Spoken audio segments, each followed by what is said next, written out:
Thank you very much for joining our ad residence session. We're going to have a lively discussion around why ads matter, why ad memorability matters, what it drives upper funnel, down funnel, and what you can do about it. So a lot of learning in 30 minutes. I'm Amy Fenton. I am the Chief Insights Analytics Officer at MarketCast. I'm going to introduce our panel in just a minute.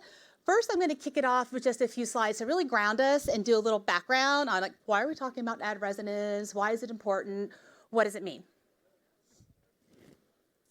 So let's start with the definition. There's many ways to define resonance, but I want to ground us in how we're talking about it today. So as we think about ad resonance, it is, did the audience remember your ad, and did they link it successfully to your brand? You'll also hear many talk about that as breakthrough, recall. It is that combination together that's super powerful and that we're referring to as resonance. That's resonance as we go through our discussion today. So simple definition, but also really powerful. It really matters. How do you really drive strong ad memorability? So there's some data up on the chart. I'll explain to you first how we got the data and then what it means. So we have a solution at MarketCast called Brand Effect. It's an in-market upper funnel measurement. It's measuring ad resonance, real time, in market. We do about 19,000 surveys per day, so it's immediate natural recall. Our data science team took 5 million of those surveys in 2023 and mined the data, mined the ads in market to understand what are the different factors and their contribution to really driving ad memorability. And that's the pie chart, the circle that you see up at the screen. There's a lot. There's a lot that we can control, all of it. Half of it is your placement, your weight, your flighting. But the single most important driver of getting strong ad memorability is actually the creative quality, which we also can control. And many of you in this room probably spend loads and loads of time on really perfecting that creative quality. So that is the number one single driver of getting a strong ad remembered and also linking it to your brand. That's the first job. That's upper funnel. They got to remember your ad. They got to remember what the brand is for. They've linked it together. It's resonating with that consumer. The second job is moving down funnel, because ultimately at the end of the day, we need to get outcomes. And for each of us in this room, outcomes could be quite different. It could be sales, it could be visits to a store, it could be traffic, it could be web visits. Whatever that is, it is highly correlated, resonance as we defined it, strong memorable ad, linked with the brand, to those down funnel market outcomes. In fact, when ads perform well, when they're getting an above average ad resonance in market, they can result in 2 to 5% more outcomes. So directly linked to sales, directly linked to the web visits. That's how important it is when you do a great job with the ad resonance. But many of us sometimes forget about ad resonance during the year. I mean, we talk about it, we think about it, we might be measuring it in our performance, but there is one time of the year when we're all talking about it. We may not use the term resonance, but we're talking about it, and it's that Super Bowl. Usually in early February. Now, ad resonance, the winning ads, almost as important to some people as the Super Bowl itself. But it really shouldn't matter just that one day of the year. It really needs to matter to us throughout the year based on the data that I shared with you. So we're going to jump into it with the first question. But before we do that, I want our amazing panel to introduce themselves. So Josh, we'll start with you. Hi, my name is my mic on? Yeah. Hi, my name is Josh Chasen. I am principal at a consulting practice that I've just recently formed called Not Simpler. My most relevant credentials for being on this panel today are that I have 2 companies for whom I am an advisor. One of them is Adelaide, which is doing some exciting work in the attention space. And the other one is Bill Harvey's RMT, Research Measurement Technologies, which is in the resonance space, but which I am assured is not a competitor to MarketCast. Thank you, Josh. Thanks for having us. Hi, everyone. I'm Leanne Sheffy. I am Senior Director of Brand Strategy and Consumer Insights and Priceline at Priceline, and longtime company users of a MarketCast Brand Effect for our ad effectiveness studies. Cool. Hey, everybody. I'm Perry Essig. I'm the former Chief Creative Experience Officer for TBWA Asia, and just moved back to the States. And kind of thought it would be fun to be on the panel and bring a creative voice to this. So pleasure to meet you all. Hi, my name is Paloma Stevens. I work in Nissan North America. I do the market research for all the advertisement that you can see in TV and online. So we have been working with MarketCast for many years, doing our creative effectiveness scores. Thank you guys. Thank Thanks you. for being here. Excited to have you. So let's just start with the first question and really just picking off of the Super Bowl, a bit fun before we dive into more of the details of, there is that one time of year and we do obsess, I think as marketers, as creatives, as agencies, researchers, wherever we sit, around the audience size, the reach, how are we doing? Why don't we focus as much around how well that ad is resonating with the intended audience? Paloma, I might shoot that first question down to you to start. Well, the thing is, when you do ads in the Super Bowl, they have to be like very creative, right? Like you have to sit them and be very like, oh my God, this is the most beautiful, spectacular thing that you do.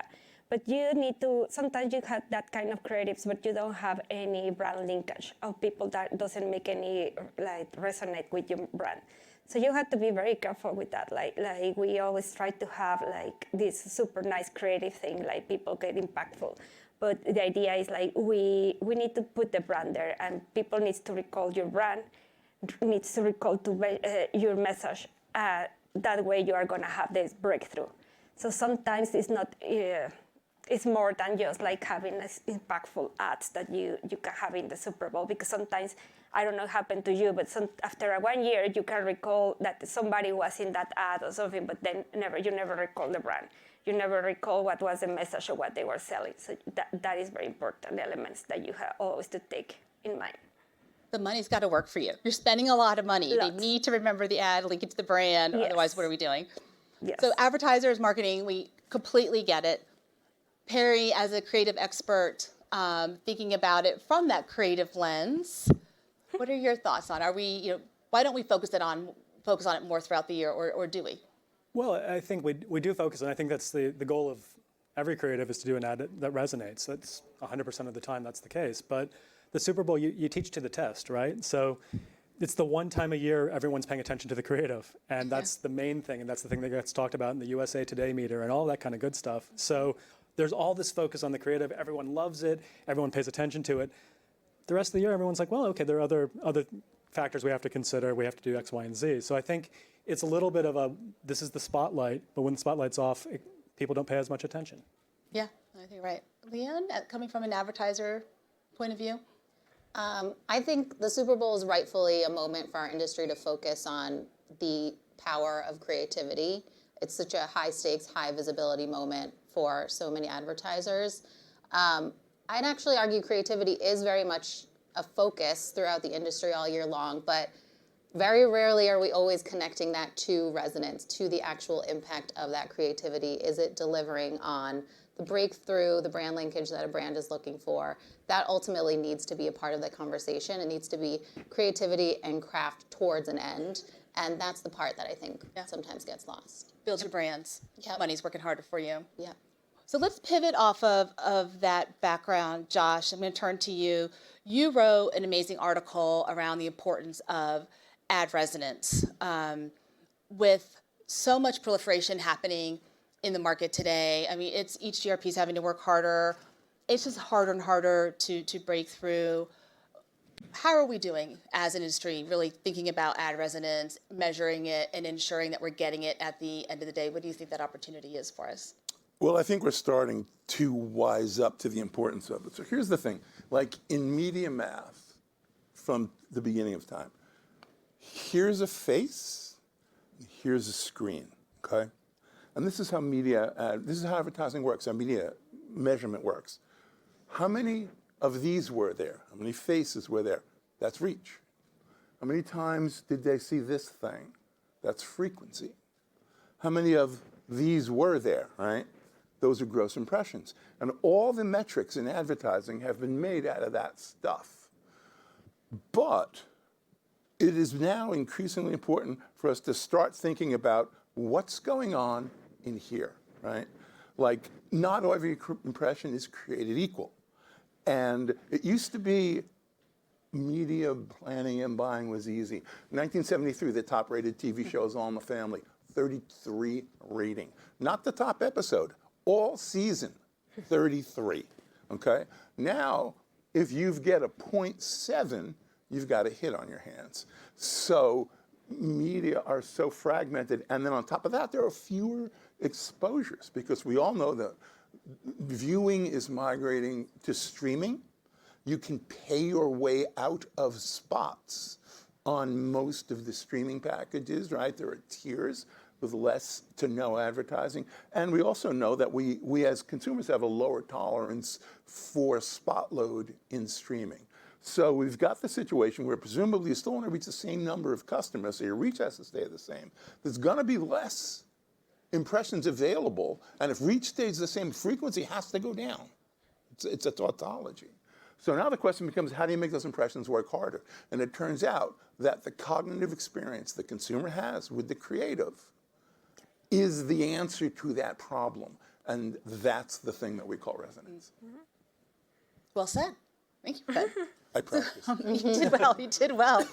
So we've talked about the importance of the resonance. Paloma and Leanne, I'd love to turn to both of you as advertisers spending a ton of time in this space around how do you use research to really understand the ad resonance, and then how do you put that into action, into market? What are you doing with those learnings? As sort of tips for the audience as to how do I do this if I'm in marketing, I'm an advertiser, how are you doing it today? What do I do with it at the end of the day to actually make it happen? Yep. So we at Priceline, we use a variety of methods to make sure our ads are ultimately breaking through. And we certainly leverage MarketCast to look at our creative performance over time in market to ensure that that resonance is not only there, but it's also building over time as well. Ultimately, we really focus on two key things. The first is ad memorability. So do people really take something away from the ad? Does it stand out in their mind? Are they able to recall it? And we've learned that there are a few kind of key levers that we as a brand can pull to make sure that that memorability shines for us. One key lever is humor.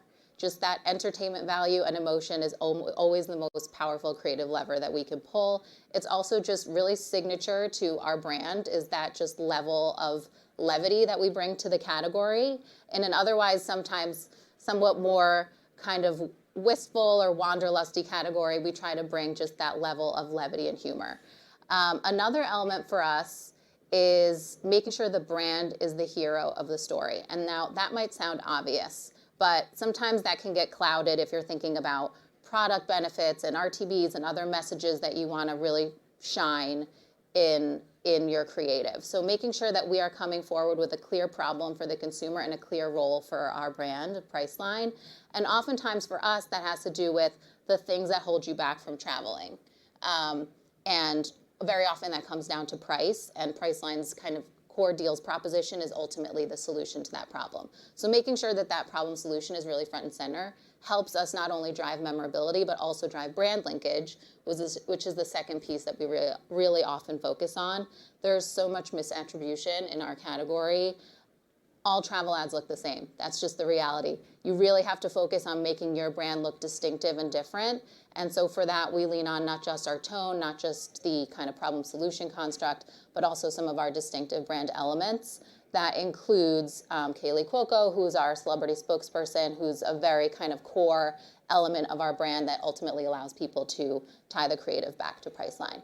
So those are a few of the ingredients we look at, but we study them over time to see what's working. Right, trending it, seeing what's impacting in market, what the results of those are. And I think a few of the tips you also mentioned that we've also seen in doing this similar research is having that consistency in the branding, in the messaging, having cues as well. And so whether it's a color cue, it's a jingle cue, it's a spokesperson cue that you're using consistently across and not veering from that core message. And then humor is sort of the maybe added icing on the cake because it brings down even more of that memorability for the viewer.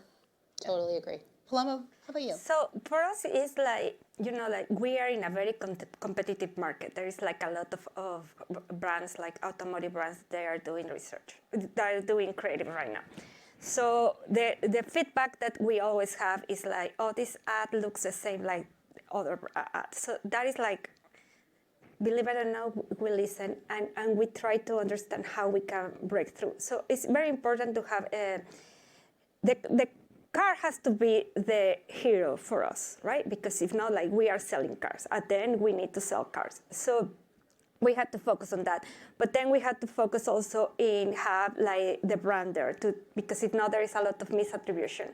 And you had to understand like, okay, you have the Nissan brand, but also you have models. So you have Pathfinder, you have Rogue, you have that thing. So you have to work with all that elements to be sure that during the ad you mentioned your brand, also the model, etc. And sometimes you have to measure some features, right? Like if it's all-wheel drive or backup camera, whatever. So for us, it's very important to understand and to have the presence of the brand all the time, the presence of the model. And also sometimes we work with a spokesperson that is Brie Larson. And so you have to work with a lot of elements there. It's very important, again, to have the brand there. It's like, I cannot be enough emphasize that, like, you have to put the brand. And then the car has to be the hero. And then you have to create some elements that they can start building also this resonance or this memorability, right? Like you were mentioned, some colors, some kind of images that we have been using in the past. So for sales events, there are so many elements that help you to bring, to build the brand and to build some, that you have to remember the model so people then can go and visit the website or visit the store. So there are these elements that they work. For us, it's always we measure so many ads with MarketCast, and we are learning, right? Like we are doing, maybe the campaigns are working good, so we have like elements that say, okay, we are gonna be using that. Memorability has been increasing, what we have been doing with memorability. Like the branding, okay, if instead of putting the branding every 5 seconds, we are gonna put it every 3 seconds, etc. That kind of things are the things that we learn with MarketCast. And then if a ad breakthrough is like a big party, really. Yeah. Because we are learning that we did something good and people are remember correctly your brand and your what it was about, the message, and etc. So that are the elements that we are using all the time to create good ads or memorable ads. So 2 very different industries, but a lot in common from both of you. If we bring it down to the brand, mm-hmm. Making sure you're mentioning the brand, making sure you're repeating the brand, you're using similar cues throughout, you're being consistent. And if you are using a celebrity spokesperson, it's not a one and done. That needs to be consistent for a period of time to really drive in the memorability and that part of the brand proposition that they're representing as well. Perry, I want to turn to you. So we're talking about the tips and tricks, the learnings. How do we tackle this within our respective roles, and how do we make it happen? So as a creative, and you're really earlier on in the process, understanding the brand strategy, all right, what is it that we're trying to do and communicate? Can you talk a little bit about how you bring the audience and understanding the audience into the creative process in order to get to that strong resonance at the end of the day? Yeah, I think it's one of the most important things. It's funny, both Paloma and Leanne mentioned, you have to have some commonalities, right? You have to have some common elements that you follow through again and again and again. People know you for them, but you also have to bring some novelty to it. And I think the novelty is where you get that stickiness. And I think you then layer on top of that where you actually know your audience. And what are those nuances that are going to make it feel relevant to them? What are the things that are going to say, oh, I'm being seen by this brand? And sometimes you're talking to a very broad audience, and that's fine. You can go, oh, sports fans, fine. But the closer you can get and the more specificity you can bring to things, I think the better chance you have of having something that has real resonance. And that novelty is really important as well. I was thinking of the Skittles campaign, Taste the Rainbow. And to me, that's one of the great ones because they have common elements, and they've had them for decades. But they still bring something fresh and new, and there's sort of an absurdist humor to it. And that absurdist humor appeals to people, and it appeals to those audiences. I think when you're going after teens, especially teenage boys, they want the goofiness. And so they've done something really nice there, and they've kept it going for years. So it's highly branded, highly memorable, but fresh and novel every time. And I think that's the balance you're sort of going for. Yeah, good. I'm going to keep moving on the learning, the tips, the tricks. What do we need to know to really be successful in this? And Josh, I'm going to turn to you next, and would love your thoughts for the audience around the importance of the platform and the content in which the ad is airing, and the messaging. And given the challenge we have today across multiple platforms, what is your advice for how do we really break through, and how much does that content platform matter at the end of the day as we think about resonance? Well, the research that I have seen, and full disclosure, much of it has been conducted by or with RMT. It's not so much the platform, because presumably if you're an older consumer and you're watching your cable bundle on the big screen TV, that's your platform. And if you're my 20-year-old daughter and you're watching 67 TikToks an hour, then that's all? your platform. Well, she really gets into some of them. Yeah. But however, the content is really important, right? And there's a lot of research that shows, so we were talking about this earlier, same piece of creative, same consumer, different content environments has an impact on the resonance of the ad. When the ad matches the content environment, that can increase the resonance, which is to say the cognitive experience the consumer has. Same piece of content, different consumers. Because an ad, there's a, with apologies to Perry, who's making the most resonant creative ads he can, but the consumer target, your ad is going to resonate better with the potential purchaser of the product than with somebody else. And I hate to use this example, but if I'm watching TV with my wife and there's the world's greatest tampon ad on, it's not going to resonate with me. And my wife might make a mental note. So same creative, different consumers. Resonance is important.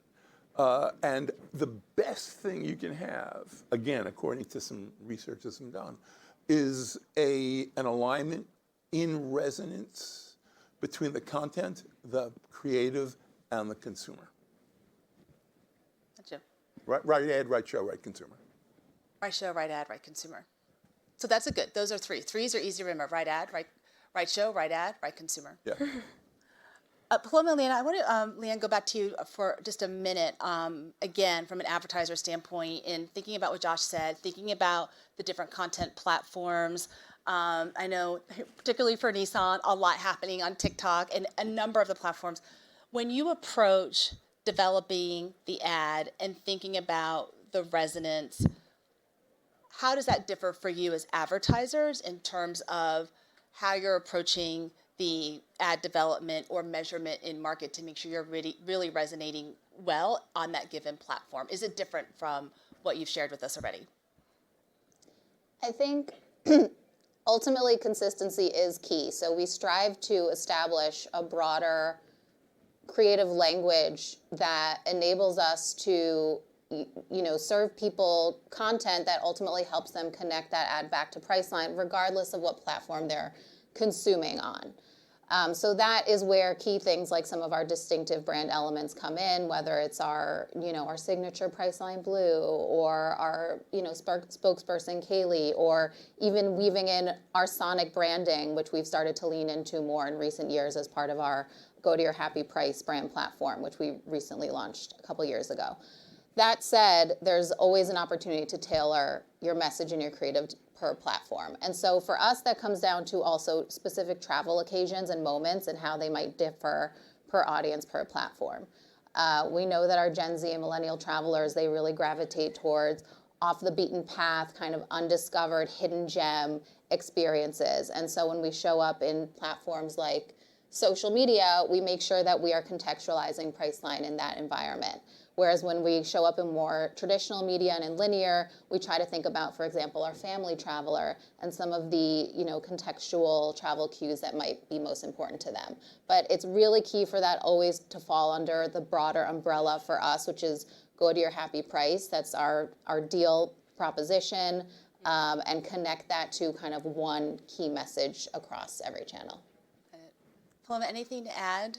No, for us, it's like we have a platform, right? Like when you have a brief and you are going for some elements for all the platform, for example, for Pathfinder. So we have like Pathfinder, and Pathfinder is going to be under this umbrella. So after that, really is like an umbrella. So you have the TV, and then you have a lot of online videos, digital, YouTube, etc.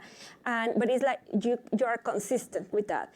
And then also you understand each audience. So we also learn about which is the people that are watching this ad in TikTok, in something. So you create or you adapt that first ad of that umbrella of ads and say, okay, this characteristic of this filter is going to resonate more in TikTok than in Instagram.